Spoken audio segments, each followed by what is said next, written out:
Juste avant que la vidéo commence, tu dois absolument savoir que tu peux récupérer une formation gratuite Assure ton bull market comme un pro et en plus de ça un accès VIP au contenu exclusif. Défile dans la description de cette vidéo, clique sur le premier lien juste ici, clique sur obtenir gratuitement, remplis ce formulaire, trade sur notre plateforme partenaire BitGet et obtiens le contenu VIP qui te permettra de trader à mes côtés en suivant mes stratégies et un accès VIP sur mon Discord. Également, tu recevras automatiquement mon top 5 altcoin pour 2024. Tu peux retrouver une vidéo qui t'explique tout dans la description. Juste ici, bon visionnage. Bonjour à tous, j'espère que vous allez bien. On se retrouve pour le dernier brief de cette semaine, en ce vendredi 19 janvier 2024. On se fera un petit point Bitcoin qui réseau au sud pour le moment, et on se fera un petit point Ethereum, et vous avez choisi en commentaire de faire gagner EGLD. Du coup, je vais analyser EGLD aujourd'hui. Je remets IOTX contre Ethereum classique qui est revenu en commentaire. Donc choisissez en commentaire soit IOTX ou ETC et j'analyserai l'un des deux. Alors du coup, le Bitcoin qui décide d'aller chercher les stop-loss au sud, on en avait parlé. On chassait beaucoup de stop-loss au nord, du coup on a cumulé beaucoup de creux et ce qui faisait qu'on avait une grosse zone de stop ici qui a été touchée. La prochaine zone de stop, qui est la plus grosse zone de stop d'ailleurs à déclencher, c'est la grosse zone daily que vous voyez ici. Là on a tous les stops en daily. Techniquement, il y a de grosses probabilités d'y aller. Ok. Ce n'est pas impossible qu'on y aille. On est tout proche maintenant, donc il manque à rien pour déclencher ce fameux mouvement cascade de stop et de liquidation qui va se déclencher si on commence à venir sous les 40 000. Ce serait une bonne opportunité, j'en ai déjà parlé. Pour moi, si on y vient, c'est une bonne opportunité pour, dans un premier temps, jouer un rebond. Ok. Rebond qui, je pense, viendra récupérer potentiellement le sommet ici des 43 500 $ pour simplement, généralement, on peut s'attendre à un rebond dans la zone des 61,8, la zone de rechargement de short. On a l'imbalance ici, donc je pense qu'on pourrait voir quelque chose comme ça. Ensuite, on sera fixé. Est-ce que c'était juste une déviation pour récupérer des stop-loss, vider le train et continuer ce bull market? Si oui, on verra un sommet assez rapidement. En revanche, si on n'arrive pas à avoir de sommet, on aurait eu la cassure d'un creux majeur ici. Et quand on casse un creux majeur, le marché peut trouver un sommet descendant. Et donc le sommet descendant, ce serait à peu près ici. Et donc là, si le marché ne trouve pas de nouveaux sommets ascendants, mais qu'il forme un sommet descendant à ce moment-là, et si on recasse le creux ici, on rentrera dans un marché baissier. On aura complètement inversé la dynamique du prix et on rentrera dans un marché qui aura plus de probabilité de faire ça. Ok. À ce moment-là,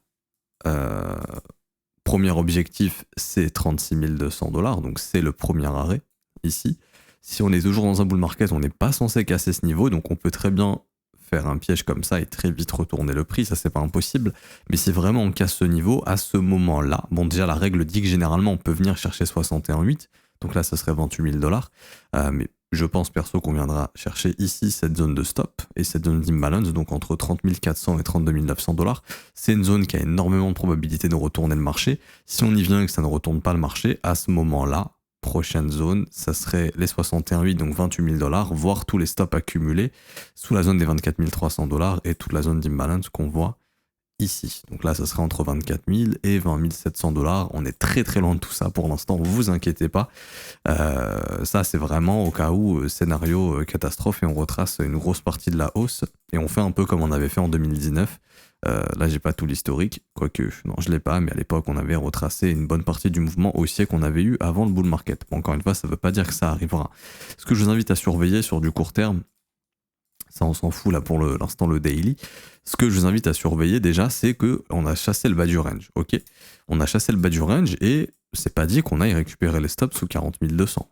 Pourquoi? Parce que là on a chassé le bas du range si le marché réintègre le range. Pour l'instant c'est pas le cas. Ici, vous voyez, on n'y arrive pas, on a pullback et on n'a pas réussi. Mais si jamais on arrive ici à faire le petit W bottom qui regagne le range, là à ce moment-là c'est pas exclu qu'on, pour moi, hein, qu'on puisse rebondir au minimum entre 42 200 et 42 500, pardon, et surtout venir chercher une grosse zone de stop ici, au-dessus des 43 000 $, ok, voire même, par la suite, casser finalement au nord et partir dans une phase de retracement ici au moins dans les 45 000 $. Ok, parce que on n'est pas obligé d'aller chercher les stops tout de suite, on peut très bien encore faire un creux ascendant ici, et personnellement j'augmenterai les probabilités de reformer un creux ici pour toujours accumuler des stops qu'on ira chercher plus tard, mais pas forcément maintenant. Si ici il y a un W bottom qui réintègre, ça serait pour moi un bon long avec une invalidation tout simplement sous la zone de réintégration, c'est-à-dire que si on réintègre, entrée ici, stop loss ici, et là, il y a de quoi avoir au moins du 2 pour 1 assez facilement, avec un objectif, je pense, au minimum des stop loss qui sont accumulés ici, c'est une zone qu'on viendra chercher, je pense, en cas de réintégration, voire même, pourquoi pas, aller récupérer les zones d'imbalance beaucoup plus haut et accompagner ce trade. Et par la suite, pourquoi pas, aller chercher les stops quand tout le monde redeviendra bullish dans ces niveaux de prix en se disant c'est bon, on est reparti 50 000, ce sera le moment peut-être de purger, de faire le mouvement correctif. Ok, si on le fait pas tout de suite, parce que là on est très très proche de le faire, vous voyez, il manque rien du tout pour aller déclencher les stop loss. Mais n'oubliez pas qu'on a cassé un range au sud, si on le réintègre, on peut très bien avoir une cassure définitive au nord et prendre à contre-pied tous ceux qui sont en train de se dire ok c'est bon, on va sous 40 000 $, alors que non. Également, il y a beaucoup de positions qui s'ouvrent sur les contrats dérivés actuellement, ici. Hop. Je vais passer en 15 minutes, on verra mieux le détail. Tac. Hop. Juste ici, là. Vous voyez, il y a beaucoup de positions qui se sont ouvertes ici. Il y a encore beaucoup de positions qui s'ouvrent. Donc pour l'instant, et acheteurs et vendeurs se positionnent. Parce qu'encore une fois, quand l'open interest monte, c'est que les longues déclenchent des shorts ou les shorts déclenchent des longues. Ils ne peuvent pas trader dans le vide. Là, actuellement, tous ceux qui ont longue ici sont bloqués. Ok. Également, tous ceux qui ont longue là, ici, cette nuit, pour l'instant, sont bloqués. Mais si le marché arrive à réintégrer le range, oups, il est nul leur... hop. Si le marché arrive à réintégrer le range ici, enfin, oui, à faire le W bottom, à réintégrer le range, déjà tous ceux qui ont shorté ici sont coincés. Et après, à ce moment-là, on peut commencer à mettre en péril tous ceux qui auraient shorté ici également, et vous connaissez la suite, faire un short squeeze pour aller récupérer les sommets par la suite. Ok. Donc vraiment, pour moi, c'est pas le moment d'être ultra bearish parce qu'on est proche de l'eau et on est proche de zones où le marché peut se reverse et prendre à contre-pied ceux justement qui attendent cette zone. Personnellement, tant que je vois pas de signal de retournement ici, je m'attends à ce que le marché aille déclencher la zone et qu'on ait le mouvement de nettoyage et de liquidation qui, ça, pour moi, devrait aller chercher entre 38 100 $ et 39 300 $. Maintenant, si je vois un retournement du prix ici, une réintégration du range, tant que le marché ne ressort pas du range ici, je ne m'attends plus à ce qu'on aille chercher les stops tout de suite. Je m'attends à ce qu'on y aille les chercher plus tard, mais avant, je pourrais simplement voir au minimum un rebond dans l'imbalance ici, donc 42 200, 42 600, et pourquoi pas les stops au minimum des 43 000. Et si le prix reste fort, à ce moment-là, je peux carrément m'attendre à ce qu'on vienne chercher les grosses zones d'imbalance ici. Et rappelez-vous, ça attire le prix comme un aimant, et ce serait tout à fait possible de venir chercher ces niveaux de prix. Ok, tout simplement. Donc là, vraiment, s'il y a de la force, pour moi, il y a un long intéressant avec une invalidation ici.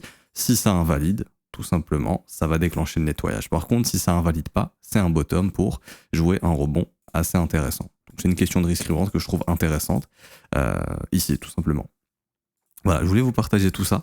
J'ai pas plus de choses à dire pour ce matin, donc soyez vigilants quand même. Tant qu'il n'y a pas de signal de retournement, attendez-vous à la chasse au stop au sud. Maintenant, si on réintègre le range avec un W bottom ici, je pourrais m'attendre à un vendredi plutôt haussier qui prend à contre-pied tout le flux baissier qu'on a eu ici. Et les gens qui disent what the fuck, pourquoi ça remonte? On pensait tous que ça allait sous 40 000. Au final, on ira plus tard. Pour Ethereum, alors, Ethereum, on avait vu également la chasse au stop ici au nord. Donc quand on fait ça, généralement, il y a plus de chances d'aller casser au sud. Ça, on en avait parlé. Ça a été fait. C'est bon, les stops ont été récupérés sous 2450 $. Tout comme Bitcoin, bah là, actuellement, on a récupéré les stops du bas du range. Et si Ethereum réintègre, et pour l'instant, Ethereum semble réussir à réintégrer, en tout cas à maintenir la zone. Ici, on voit qu'on avait le support du bas de range. Hop. Là, pour moi, si on arrive à regagner ça, avec le W bottom ici, pareil, là, il y a un setup long intéressant sur ETH potentiellement, avec une invalidation si le prix repère la zone. Hop, comme ceci. Et là, l'objectif, ce serait tout simplement d'aller récupérer les sommets plus hauts. Et donc, on aura un trade facilement comme ça, voire peut-être même d'aller faire un nouveau sommet, pourquoi pas. Mais en tout cas, là, il y aura un signal de retournement sur ETH si le prix arrive à nous faire le W bottom, tant qu'il maintient ça en support, personnellement, je m'attends à ce que le prix puisse venir récupérer tous les stops qui sont ici dorénavant, tout simplement. Pas plus de choses à dire pour ETH également.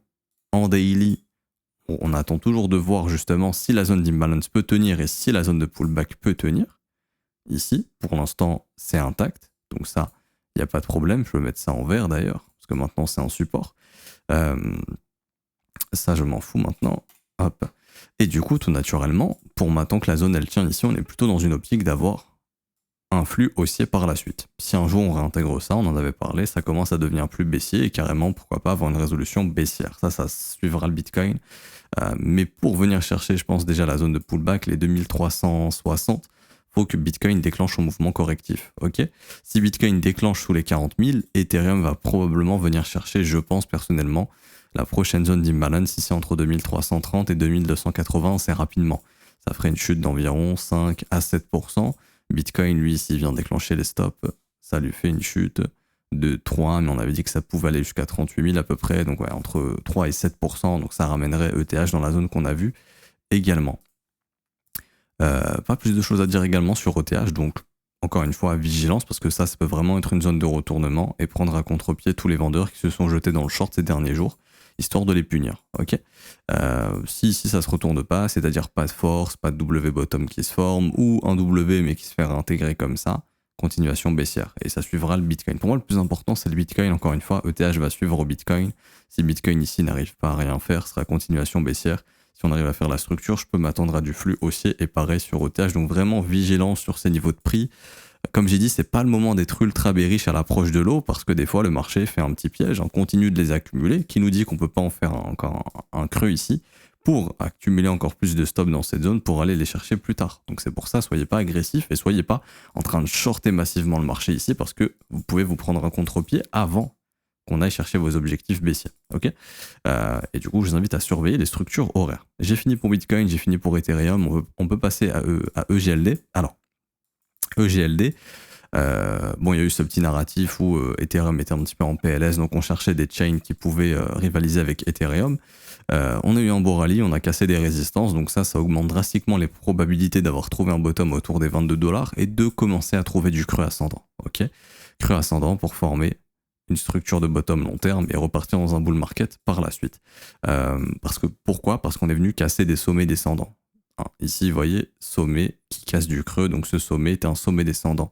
Sommet qui casse du creux ici, donc ça c'était un sommet descendant. Sommet qui casse du creux ici, c'était un sommet descendant, donc on a cassé 1, 2 et ici 3. Ok, donc là on augmente les probabilités cette fois-ci de trouver un creux ascendant qui va marquer le bottom. J'en parlais, mais évitez de FOMO comme ça sur des grosses accélérations. Ce que vous faites, c'est qu'on trace notre zone de rechargement ici et on localise celle-ci. Et donc là, une zone intéressante pour racheter de l'EGLD, c'est entre 34$ et 43$, même un peu plus bas si jamais ça retrace un peu plus. Je vous explique ça de suite. Alors déjà, où est-ce qu'il est venu le prix ? Le prix, il est venu chasser tous les stops et tous les sommets. Donc pour moi, on a eu une livraison du prix qui a été parfaite, c'est-à-dire qu'on a atteint les objectifs. Je me rappelle, on les avait vus, donc c'était au-dessus des 69$, je sais pas si vous vous souvenez, où on avait vu qu'il y avait des probabilités En tout cas, s'il y avait une zone dans laquelle on pouvait se retourner, c'était ici.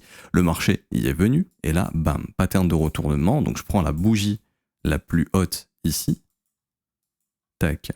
Et là, vous avez la cassure de la bougie la plus basse, enfin du niveau le plus bas de la bougie la plus haute. Ça, c'est une pattern de retournement et généralement, ça annonce un retournement du marché. Il y a un indicateur qui le fait, qui a été fait par un élève de l'école et qui a développé beaucoup d'indicateurs. D'ailleurs, si vous voulez retrouver ces indicateurs, il y a un lien dans la description, dans le commentaire épinglé de cette vidéo. Donc, vous descendez dans les commentaires et vous avez... Oups, j'ai mis le mauvais lien. Vous avez les liens de l'indicateur. Donc, ici, les liens indicateurs que j'utilise, vous pouvez cliquer sur ce lien en commentaire épinglé et vous aurez accès à tous ces indicateurs-là. Donc là, on a un petit triangle qui nous annonce le retournement et depuis, on a du flux baissier. Tout comme là, on avait un triangle haussier qui annonçait du flux haussier. C'est une pattern qui est très très puissante. Et donc, actuellement, pour moi, on a ramené le prix là où il fallait, on a sorti tous les vendeurs et tous les stops de 2022 et de 2023, nickel. On retourne le prix. Également, quand on regarde en daily, vous vous souvenez, je vous explique souvent ça au niveau de la dynamique. Quand votre marché vient, casse un sommet qu'il réintègre, bon déjà ça commence à annoncer un momentum qui est faible, mais surtout quand en plus il va casser le creux qui a initié la cassure du sommet, donc le dernier creux ascendant, il est ici, il se fait casser. Il se passe quoi généralement ? Il se passe qu'on a la création de sommets descendants. Et donc le marché ici est en train de faire les sommets descendants potentiellement, justement. Et donc en cas de flux baissier sur Bitcoin, il y aura du flux baissier sur EGLD, D'ailleurs, ici, on a une grosse zone d'imbalance. Hein. J'ai retiré, hop, je me disais bien, tac.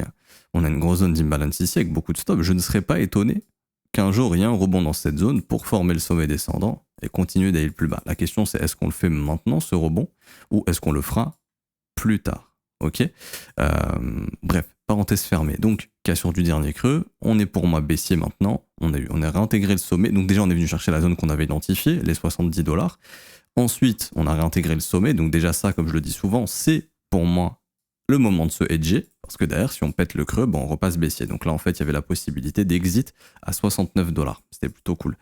Et donc, ici, cassure du creux, donc on redevient baissier. Quel serait l'objectif? Pour moi, il est clair, net et précis. Il y a tellement de stops ici qui attendent que je pense que GLD va venir les chercher. Et donc, si vous êtes acheteur et que vous voulez avoir un bon prix d'entrée sur GLD, mettre un petit buy limit ici sur tous ces stops aux environs des 38 $, c'est hyper intéressant.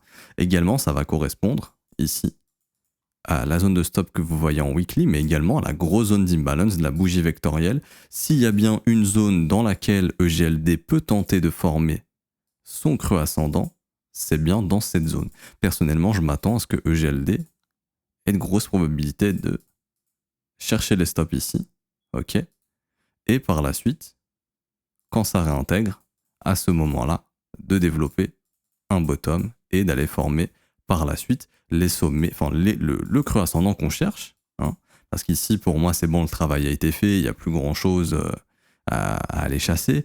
À la rigueur, si vraiment au final le bottom il n'est pas là, on veut faire une déviation, une dernière capitulation, allez, on ira entre 17 et 20 $, histoire de, mais au bout d'un moment, le marché peut pas tomber à l'infini. Ici. Par contre, vraiment, si on n'arrive pas à former un creux ascendant ici, ouais, on ira à 17 $, voire peut-être même combler les dernières zones qui attendent d'être comblées autour des 10-12 $, mais à ce moment-là, c'est qu'on sera dans le scénario Bitcoin 24 000, entre 20 et 24. Ça veut dire qu'à ce moment-là, le Bitcoin, il se retrouvera en zone de rechargement en 2024, et on ira chasser tous les stops sous les 24 000, et on aura fait une baisse entre 40 et 50% sur le BTC. À ce moment-là, EGLD, il s'est mangé une claque de 70%.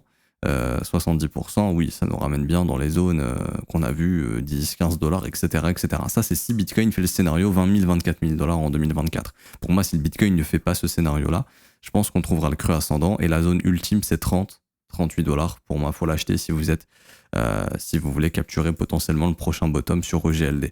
Maintenant, quels seraient les objectifs? Alors, bon, déjà, cette première zone, elle a été travaillée.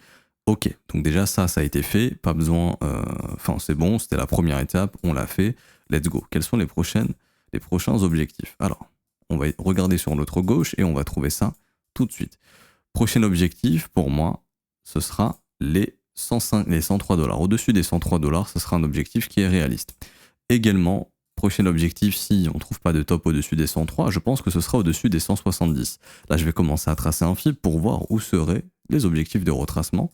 On aurait le premier arrêt aux alentours des 220 $, qui sera un objectif, ok. Si on arrive à casser les 220 $, donc le fameux premier arrêt, prochain objectif, ce sera de venir récupérer toutes ces mèches. Pour moi, ça correspond parfaitement au 61,8 et ce sera les 345 $. Et à ce moment-là, rappelez-vous, quand on casse 38,2, grosse proba d'aller chercher 61,8 et la zone de rechargement de short et également tous les stops au-dessus de ces mèches et également la zone d'imbalance ici. Donc pour moi, tout serait aligné pour aller chercher au moins ces niveaux. Ça, c'est vraiment, si on n'arrive pas à faire d'ATH, on s'arrêtera ici probablement, grand max 380. Maintenant, si on arrive à faire un ATH, à ce moment-là, on va commencer à avoir des niveaux d'extension. Et donc ici, je prends mon top, mon bottom, et là, je viens étendre le mouvement et j'aurai une zone d'extension entre 161,8 et 200%. À ce moment-là, ça nous ramène entre du 860 $ et du 1000 $ pour un objectif en cas de prochain cycle haussier sur OGLD. Mais avant ça, il y a beaucoup d'étapes, il va falloir casser 38,2 et la zone de rechargement de short et aller faire un ATH, etc. Si je voulais vous donner des objectifs de prise de profit, honnêtement, je vous donnerais ça. Donc pour ceux qui vont rentrer dans la zone de rechargement, si le marché y vient, encore une fois, c'est pas dit qu'il y vienne, hein, mais si on vient dans la zone de rechargement, donc, et sous la zone de stop identifiée, donc entre 30 et 38 $, à ce moment-là, vous avez pour moi des zones de profit qui vont être simples. Tout simplement, zone de profit, ici, 105, 104 $, ok. Deuxième zone de profit, on peut en mettre une ici, intermédiaire à 140. Troisième zone ici, au-dessus des 170, ok. Ensuite, ici pour moi, zone de profit autour des 220. Donc au-dessus de cette mèche ici, donc ce serait au niveau des 215. Puis par la suite, ici, on aurait la grosse zone de profit ici. Donc là, il y aurait un gap. Allez, si on veut, on met un profit de moitié, histoire de. Ensuite, profit $350 à peu près. Tant que le prix il est aussi, on continue de mettre des profits. Profit au-dessus de cette mèche, 430. Profit juste au-dessus de la TH, 540. Et par la suite, là, profit avant les chiffres ronds psychologiques. Donc, on a déjà pris à 540, on s'en fout. Prochain chiffre psychologique sera les 700, on prend un peu de profit avant, 680. Ensuite, on prend des profits un peu avant 800, 780. On prend des profits au 61,8, environ $860. On prend des profits avant $1000, parce que tout le monde va vouloir vendre $1000 si on y vient. Vous les prenez de court, vous vendez à 980. 200% d'extension, vous prenez des bénéfices, et voilà, vous avez plein de zones de profitabilité sur la montée. Plus le marché monte, plus vous prenez des bénéfices. Également, ce que je vous invite à faire, c'est d'allouer le plus de poids aux derniers ordres. On prend moins de profit que sur cet ordre ici. On prend moins de profit que sur l'ordre du dessus. Ok. Par exemple, ici, je vends un EGLD, j'en vends 2 ici, j'en vends 3, 4, 5, etc. Vous avez compris? Comme ça, plus on monte, plus vous vendez lourd et plus votre moyenne de vente, elle sera haussière. Parce que là, si je vends tout comme ça, ma moyenne de vente, elle sera à peu près ici. Si je donne le plus de poids aux derniers ordres, ma moyenne de vente, elle peut être ici. Donc beaucoup plus haute et donc je peux faire plus de profitabilité. Pourquoi fonctionner ainsi? Ça, c'est que pour les personnes qui savent analyser un marché et savoir quand celui-ci se retourne avec les recommandations que je vous donne. C'est-à-dire, quand votre marché commence à réintégrer les sommets, ça commence à puer. Et si derrière, on commence à casser les creux, là, c'est le moment de se barrer puisqu'on commence à rentrer dans quelque chose de baissier. Tant que vous ne voyez pas ça, autant bénéficier du mouvement haussier parce que ça se trouve, EGLD, il va monter comme ça à $1500. On n'en sait rien. Je dis pas que ce sera le cas, mais si c'est le cas et que vous avez tout vendu à $400, c'est un peu dommage. Donc c'est pour ça, tant que la dynamique elle est haussière, on met des profits en haut, en haut, en haut, en haut, jusqu'à ce que le marché se retourne. Par exemple, imaginons on a mis des profits jusqu'à 1050, mais le marché au final, il se retourne ici à $780. À ce moment-là, on vend tout, on se casse et on coupe les ordres qui attendaient ici. Et là, le bear market recommence et vous avez tout vendu et vous êtes hors du train et tous ceux qui sont rentrés en haut se font défoncer. Ok. Pas plus de choses à dire. Après ça, c'est beaucoup plus technique. C'est pour ça que le débutant sera beaucoup plus facile de juste mettre des profits comme ça sur la montée et mettre les mêmes profits partout. Genre vendre 10 EGLD ici, puis 10, puis 10, puis 10, puis 10, etc. etc. Tout simplement. Je vois pas d'autre chose. J'aurai aussi d'autres objectifs si on fait le gros W bottom. C'est-à-dire qu'on trouve un creux ascendant et que par la suite, on arrive à faire la cassure haussière comme ça. Objectif de cette sortie de structure ici, ce serait entre $300 et $371, donc ça nous ramènerait bien dans la zone d'imbalance qu'on a laissé en weekly tout en haut. Voilà à peu près les objectifs que j'aurai pour EGLD et voilà un petit peu ma vision d'EGLD. Donc pour l'instant c'est plutôt baissier sur le mouvement ici. Donc le flux a été aussi, on va trouver un creux ascendant, je pense qu'il se fera sous les $38, donc dans la zone entre 30 et 38, honnêtement. Après on verra bien, mais je m'attends à trouver un second creux ascendant ici pour trouver un bottom et faire la grosse structure de bottom ici et puis relancer un bull market plus tard, courant peut-être fin 2024, début 2025. Donc là il va falloir être patient le temps que le bottom se forme et qu'on puisse recasser des résistances. Ok, je m'arrête ici, j'espère que ça vous aura plu. Si c'est le cas, n'hésitez pas à laisser un pouce bleu, vous abonner, y mettre un commentaire si ce n'est pas déjà fait. Également vous avez une formation gratuite en commentaire épinglé, je vous donne un plan clé en main, je vous apprends à faire du TCA. Je vous apprends la gestion du risque, je vous apprends à sécuriser vos crypto-monnaies, tout ça gratuitement. Vous allez en commentaire épinglé, vous cliquez sur le premier lien, obtiens ta formation et accède au VIP gratuitement. Ici, vous cliquez sur ce lien, ça va vous ramener sur notre formulaire juste ici. Hop. Vous cliquez sur obtenir gratuitement. Une fois que ça c'est fait, vous vous inscrivez sur BitGet, notre plateforme partenaire, via notre lien. Donc vous cliquez sur ce lien ici. Si vous ne cliquez pas sur ce lien, ça ne fonctionnera pas. Ça va vous ouvrir BitGet. Vous mettez un mail, un mot de passe, vous vous inscrivez, c'est gratuit. Ensuite, une fois que ça c'est fait, vous allez vous connecter sur BitGet automatiquement, ça va vous connecter. Vous allez dans votre tableau de bord en haut à gauche et vous copiez votre ID utilisateur. Vous le copiez, il y a un petit bouton pour le copier. Et là, vous revenez dans le formulaire. Vous mettez votre identifiant BitGet, vous mettez un mail sur lequel vous voulez recevoir votre accès à la formation, et une fois que ça c'est fait, vous cliquez sur recevoir gratuitement. Une fois que c'est fait, dans 10-15 minutes, vous avez l'accès à la formation gratuite sur votre boîte mail. Et enjoy, vous pouvez profiter de la formation gratuite. Par la suite, si vous voulez avoir accès au VIP, c'est gratuit également. Ce qu'il vous faut, c'est simplement trader sur BitGet pendant 3-4 jours. Donc vous passez un trade par exemple le mardi, un le jeudi, un le samedi. Vous allez être éligible le samedi au contenu VIP, ok.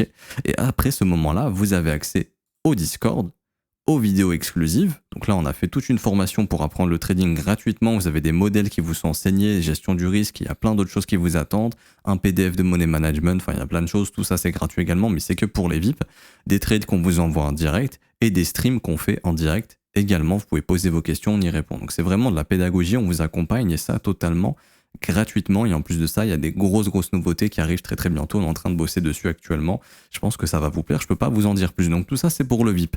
Pour ceux qui veulent rejoindre l'école et avoir un accompagnement personnalisé quotidiennement du lundi au vendredi en ma présence et en direct, et également avoir accès à une formation de 19h cette fois-ci qui est composée des fondations des bases, analyse du prix, localisation et tous ses cours, structure et tous ses cours, momentum, setup, psychologie et sentiments, order flow, analyse fondamentale. La formation est très complète, on vous enseigne absolument tout. C'est moi qui ai fait les cours de formation. Vous pouvez les récupérer, ça se passe dans l'école, c'est le 4e lien en commentaire épinglé. Rejoindre l'école, école.letronfzco.com, vous cliquez sur ce lien et là vous pourrez choisir votre abonnement. Également, vous avez un contenu pédagogique du lundi au vendredi, donc là après le brief YouTube, je vais faire le brief privé avec les élèves, on va chasser des altcoins, on va voir des concepts, on va voir des setups ensemble, gestion du risque, etc. Et ça pareil, c'est en direct mais c'est disponible en rediffusion. Si vous n'êtes pas présent, vous pouvez poser toutes vos questions en amont ou pendant le brief si vous êtes là pendant le direct, j'y réponds. Si vous avez des questions au niveau de votre trading, etc., j'y réponds également. Et tout est disponible en rediffusion si vous n'êtes pas présent pendant le direct. Également, les offres que vous voyez ici sont sans engagement. Vous pouvez annuler le renouvellement de votre abonnement quand vous le souhaitez. Ok, c'est écrit ici, sans engagement de durée, le renouvellement est annulable à tout moment. Vous avez les offres 12 mois, 6 mois et 3 mois qui ont des réductions. Celle qui a le plus de réduction, c'est l'offre 12 mois. On a actuellement 36% de réduction. Tout est en commentaire ou en description pour ceux qui veulent nous rejoindre. Vous êtes les bienvenus. Je m'arrête ici. Je vous souhaite un bon week-end. On se retrouve lundi ou demain pour la vidéo versus qui a déjà été tournée. Elle sort demain matin, donc samedi matin. Bonne journée à tous, à samedi matin ou à lundi. Ciao, ciao.